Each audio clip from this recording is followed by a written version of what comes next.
May mga sandaling akala mo nag-iisa ka at walang nakikinig sa iyong panalangin. Pero paano kung sa mismong katahimikan na iyon ay may kumikilos na pala para sa iyo? Paano kung ang mga nangyayaring hindi mo maipaliwanag ay hindi aksidente kundi gabay? Maraming tao ang nabubuhay araw-araw na hindi namamalayan na sila ay inaalalayan na. At kung handa kang makinig ngayon, maaaring mabago ang paraan ng iyong pagtingin sa buhay. Sa Biblia paulit-ulit na ipinapaalala na ang Diyos ay laging gumagawa kahit hindi natin nakikita. Sabi nga sa Jeremias, may mga planong puno ng pag-asa at hindi kapahamakan. Ngunit dahil abala tayo sa takot at pag-aalala, nakakalimutan nating pakinggan ang kanyang tinig. May mga senyalis siyang ibinibigay na madalas nating binabaliwala. Ngayong araw sisimulan nating buksan ang ating isipan at puso sa mga palatandaang ito. Bago tayo magsimula, mga mahal kong manonood, iniimbitahan ko po kayo na mag-subscribe sa ating channel para lagi po kayong updated sa mga bagong videos na aking gagawin. Paki-like na din ito at share sa iyong mga kaibigan at baguhin natin ang ating buhay sa pamamagitan ng mga salita ng Diyos. Ang bawat suporta ninyo ay paraan para mas maraming kaluluwa ang maabot ng mensaheng ito. Hindi lang ito simpleng video, kundi paalala ng pag-ibig ng Diyos sa ating lahat. Kung ikaw ay napadpad dito, hindi ito nagkataon lamang. May dahilan kung bakit ikaw ay naririto ngayon. Maraming Pilipino ang lumaki na may paniniwala at takot sa Diyos. Sa bawat pagsubok, lagi nating sinasambit ang bahala na ang Diyos. Ngunit higit pa sa bahala niyang ipinapakita ang kanyang presensya sa maliliit na paraan. Minsan ito ay sa biglang ginhawa, minsan sa saradong pinto na nagligtas sa atin. Ang mga karanasang ito ay hindi basta nangyari lamang. Habang nagpapatuloy ka sa panonood, hayaan mong magsalita ang Diyos sa iyong puso. Baka ang iyong kasalukuyang pinagdadaanan ay may mensaheng nais niyang ipaunawa. Ang mga palatandaang ibabahagi natin ay maaaring sagot sa matagal mo ng tanong. Hindi mo kailangang maging perpekto para gabayan ng Diyos. Kailangan mo lang maging handang makinig at magtiwala. Unang palatandaan, ang kapayapaan sa gitna ng kaguluhan. May mga pagkakataon sa iyong buhay na kahit sabay-sabay ang problema, ay may kakaibang katahimikan kang nararamdaman sa iyong puso. Ito ang uri ng kapayapaan na hindi kayang ipaliwanag ng isip at hindi rin kayang ibigay ng kahit sinong tao. Ayon sa Biblia, ang kapayapaang nagmumula sa Diyos ay higit sa anumang lohika at pangunawa ng mundo. Kapag naramdaman mo ito sa gitna ng sakit, takot at pagkalito, malinaw itong tanda na ang Diyos ay kumikilos sa iyong buhay. Ibig sabihin, kahit hindi mo siya nakikita, ay kasama mo siya sa bawat hakbang na iyong tinatahak. Sa gitna ng kaguluhan, habang ang iba ay pinangungunahan ng takot, ikaw ay nananatiling kalmado at matatag sa kalooban. Hindi ito dahil wala kang problema, kundi dahil may lakas kang natatanggap na hindi galing sa sarili mong kakayahan. Ang ganitong katahimikan ay bunga ng pagtitiwala sa Diyos kahit hindi malinaw ang mangyayari sa susunod na araw. Ito ang kapanatagang hindi nawawala kahit paulit-ulit kang sinusubok ng buhay. Sa ganitong paraan, ipinaparamdam ng Diyos na siya ang may hawak ng iyong sitwasyon. Kadalasan ang kapayapaang ito ay dumarating matapos kang lumuhod at manalangin ng buong puso. Maaaring wala pang sagot ang iyong hinihiling, ngunit ramdam mo ang biglang gaan sa dibdib at isipan. Ito ay dahil ang Diyos ay mas inuuna niyang ayusin ang iyong puso kaysa baguhin agad ang iyong kalagayan. Pinapakita niya na hindi ka nag-iisa sa laban na iyong kinakaharap. Ito ang kanyang tahimik na paalala na siya ay nandyan at nakikinig. May mga desisyong kailangang gawin na puno ng pangamba at pag-aalangan, lalo na kapag malaki ang nakataya. Ngunit kapag pinili mo ang isang landas at nakaramdam ka ng kapayapaan sa iyong kalooban, iyon ay gabay ng Diyos. Ang Espiritu ng Diyos ang nagbibigay linaw kung alin ang dapat piliin kahit salungat ito sa opinyon ng iba. Hindi man ito ang pinakamadaling desisyon, may kaakibat naman itong kapanatagan. Ito ang patunay na ang Diyos ay aktibong gumagabay sa iyong mga hakbang. Kung ikaw man ay dumaraan ngayon sa mabigat na yugto ng iyong buhay at nananatili pa rin ang kapayapaan sa iyong puso, huwag mong ipagwalang bahala ang damdaming iyon dahil hindi ito basta nagmumula sa sarili lamang. Ito ay malinaw na palatandaan na ang Diyos ay malapit at patuloy na kumikilos sa iyong buhay. Ipinapaalala niya sa iyo na siya ang may hawak ng kinabukasan mo. At habang patuloy kang nagtitiwala sa Kanya, lalo Kanyang gagabayan sa bawat araw na darating. Ikalawang palatandaan, may paulit-ulit na babala at paalala sa iyong buhay.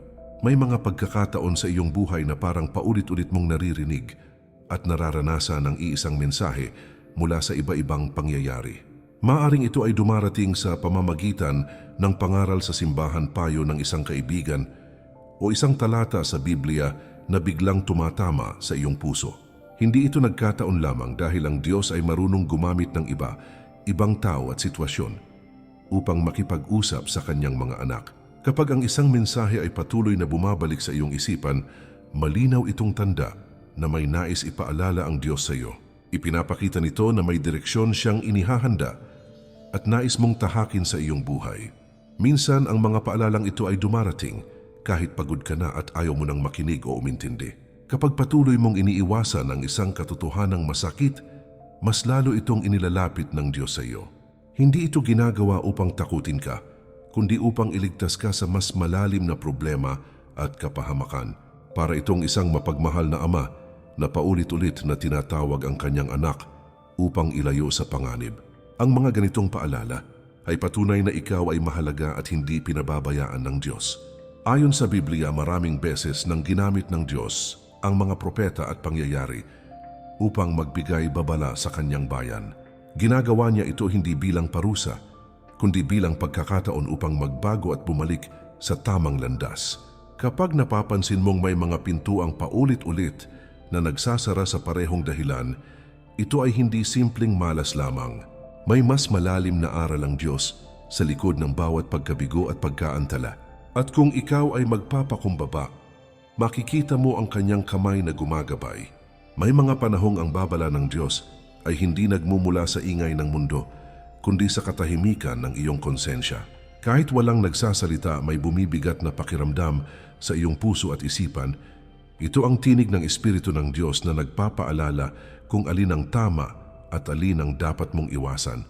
Kapag pinakinggan mo ang tinig na ito, maililigtas ka niya mula sa pagsisising dala ng maling desisyon, at kahit minsan mo pa itong baliwalain, patuloy pa rin siyang maghihintay na ikaw ay makinig.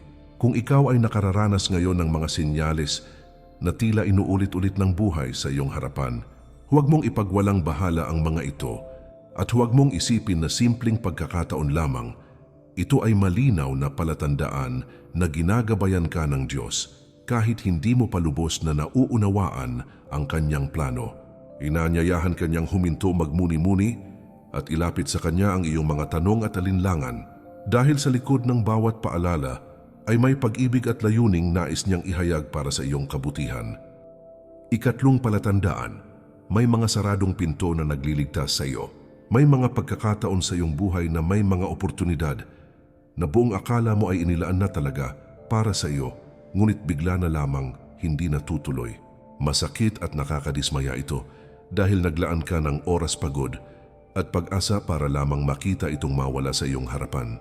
Ngunit ayon sa mga aral sa Biblia, ang Diyos ay nagsasara ng pintuan, hindi upang saktan ang damdamin mo, kundi upang iligtas ang iyong buhay.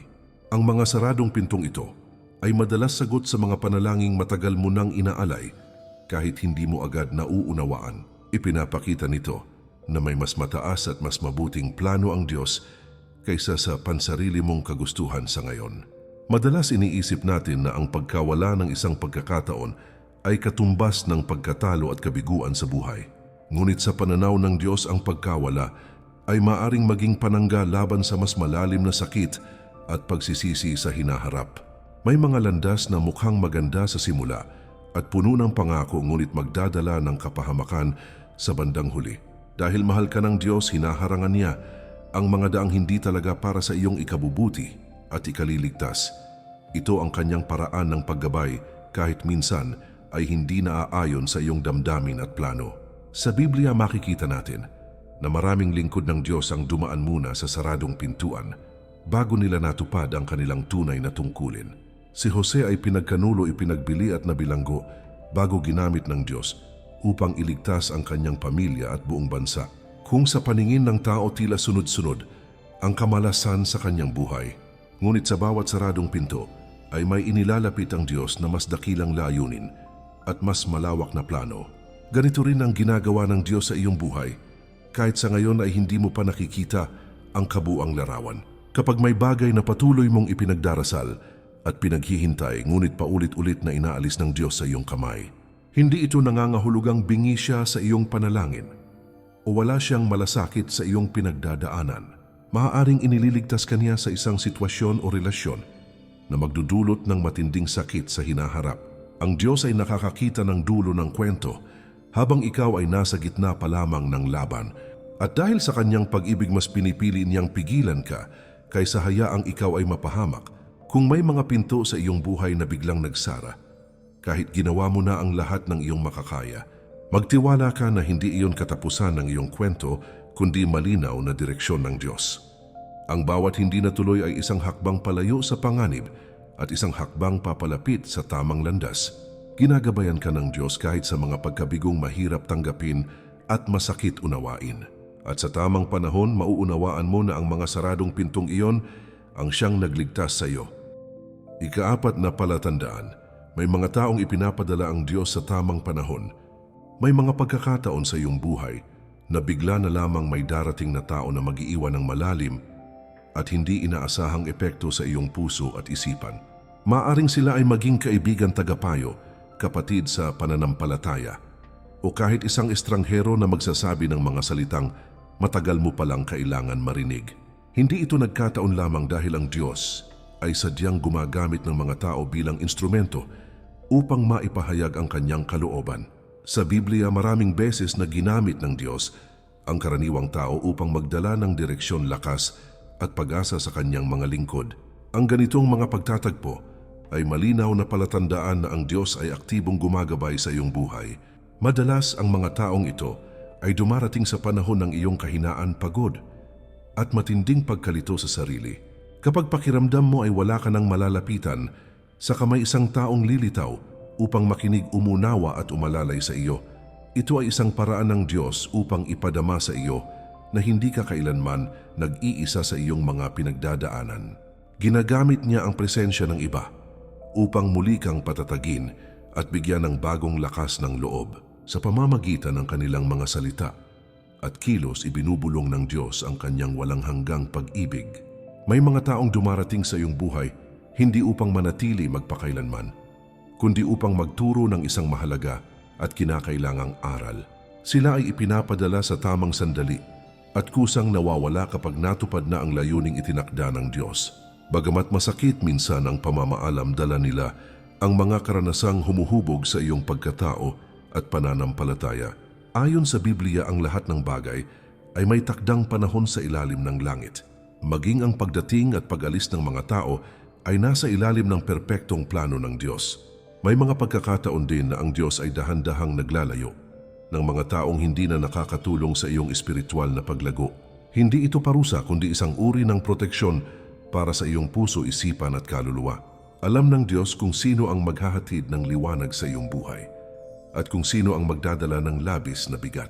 Kapag may bigla ang distansya sa isang relasyon, huwag agad magalit o magtanim ng sama ng loob. Sa halip, matutong magtiwala na may mas malalim na dahilan ang Diyos sa bawat pangyayaring ito.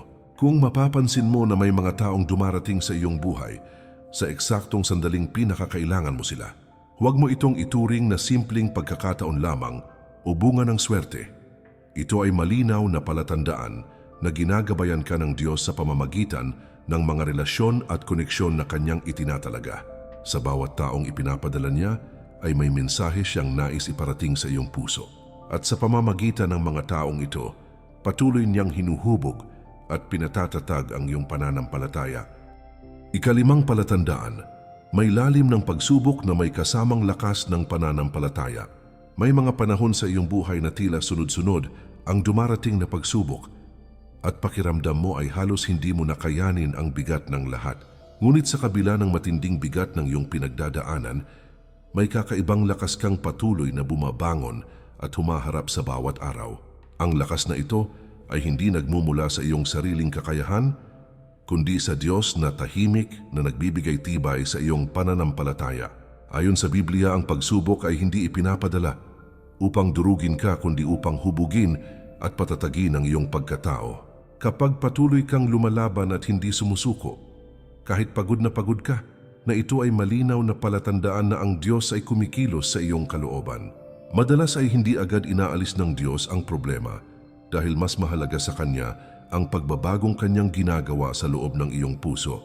Sa gitna ng sakit at pagkalito, natututo kang manalangin nang mas taos puso at umasa ng lubos sa Kanyang kapangyarihan. Ang bawat luhang iniaalay mo sa Kanya ay nakikita at iniingatan at hindi kailanman nawawala sa Kanyang paningin. Sa bawat gabing puno ng pag-iyak at pagod, may unti-unting umuusbong na bagong lakas sa iyong pananampalataya. Ipinapakita ng Diyos na kahit ikaw ay mahina sa paningin ng mundo, ikaw ay pinalalakas niya sa Espiritu. Ayon sa mga aral sa Biblia, ang ginto ay dumaraan sa apoy upang ito ay maging dalisay at mahalaga. Ganito rin ang paraan ng Diyos sa Kanyang mga anak. Kapag dumaraan sila sa matitinding pagsubok, hindi lahat ng dumaranas ng problema ay agad nauunawaan ang layunin nito. Ngunit ang nananatiling tapat ay Kanyang hinuhubog. Kapag sa kabila ng hirap ay pinipili mo pa ring maniwala, magtiwala at kumapit sa Diyos, ito ay tanda ng Kanyang paggabay. Ang iyong pananampalataya ay pinatatatag upang ihanda ka sa mas malalaking biyaya at pananagutan sa hinaharap. May mga pagkakataon na matapos ang matinding pagsubok ay nagbabago ang iyong pananaw at mas nauunawaan mo ang tunay na halaga ng buhay. Mas nagiging mapagpakumbaba ka, mas maunawain sa kapwa at mas malapit sa presensya ng Diyos. Ito ay dahil ginamit ng Diyos ang sakit bilang isang daan upang mas ilapit ka sa Kanya. Ang mga bagay na dati mong kinatatakutan ay nagiging patutuo ng Kanyang katapatan at pag-ibig.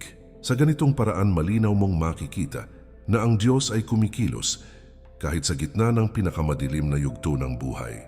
Kung ikaw man ay kasalukuyang nasa panahon ng matinding pagsubok, ngunit nananatili pa rin ang iyong pananampalataya at pag-asa, huwag mong isipin na ikaw ay pinababayaan o nakakalimutan ng Diyos sa gitna ng iyong paghihirap. Ito ay malinaw na palatandaan na ikaw ay Kanyang hinahawakan, pinapatatag at inihahanda sa mas malalim na layunin. At sa takdang panahon, mauunawaan mo na sa lahat ng pinagdaanan mo ang Diyos ay tapat na gumabay sa iyo hanggang sa dulo. Paano kung ang lahat ng pinagdaanan mo ay may saysay at hindi kailanman nasayang? Paano kung ang mga luha mo sa gabi ay nakita at binilang ng Diyos isa-isa? Ayon sa Biblia, walang sakit na hindi Niya kayang gawing patotoo. At ngayon ang tanong ay, handa ka na bang magtiwala hanggang dulo? Ang 5 palatandaang ito ay paalala na hindi ka nag-iisa sa paglalakbay ng buhay. Maaring hindi palaging malinaw ang daan, ngunit malinaw ang kamay na gumagabay sa iyo. Ang Diyos ay kumikilos kahit sa katahimikan, kahit sa paghihintay at kahit sa sakit. Kapag muli kang nagduda, balikan mo ang mga sandaling iniligtas Kanya nang hindi mo namalayan. Doon mo makikita na Siya ay tapat mula noon hanggang ngayon.